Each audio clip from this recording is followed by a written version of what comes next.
Welcome to this forecasting tutorial on exponential smoothing.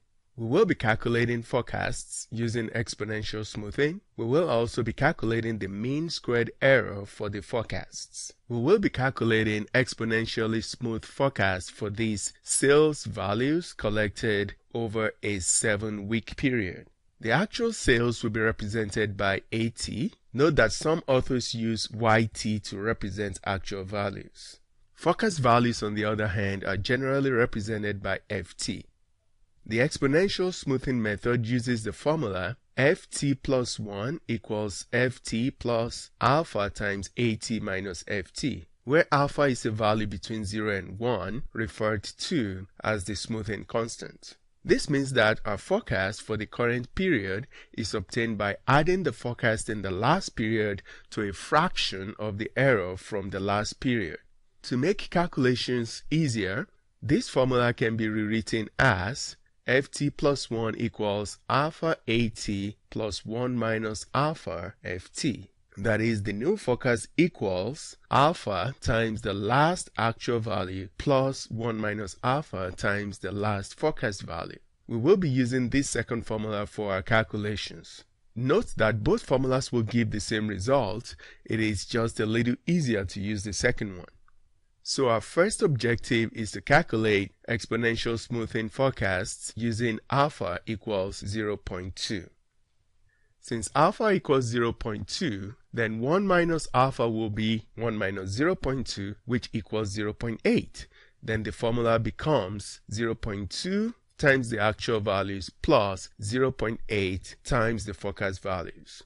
Since the forecast required both actual and forecast value from the last period, we are sometimes given a forecast value for the first period. If no forecast value for the first period is given, then we assume F1 equals A1. That is, the first forecast value is assumed to be the first actual value. So F1 equals 39.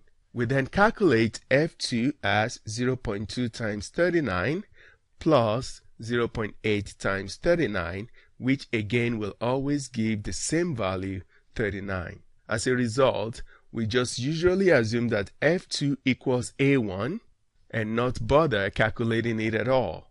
That is, if F1 is not given, we simply start by copying whatever value we have in A1 into F2. This means that our first real use of the formula begins with F3. So F3 is going to be 0.2 times 44 plus 0.8 times 39, which gives 40. Consequently, F4 will be 0.2 times 40 plus 0.8 times 40, which gives 40. For F5, we have 0.2 times 45 plus 0.8 times 40, which gives 41. For F6, 0.2 times 38 plus 0.8 times 41, which gives 40.4. F7 equals 0.2 times 43 plus 0.8 times 40.4, and that gives 40.92. We can also forecast week 8 as 0.2 times 39 plus 0.8 times 40.92, which gives 40.54. Next, we compute the mean squared error. To obtain the mean squared error MSE, we first obtain the forecast errors, square them, and then find the mean or average of the squared errors. When computing errors for exponential smoothing forecasts, we do not calculate an error for period 1 unless otherwise stated. So the forecast error for week 2 is 44 minus 39, which is 5. For week 3, it is 40 minus 40, which gives 0. For week 4, it is 45 minus 40, which gives 5. For week 5, it is 38 minus 41, which gives negative 3. For week 6, it is 2.6. And for week 7, it is negative 1.92.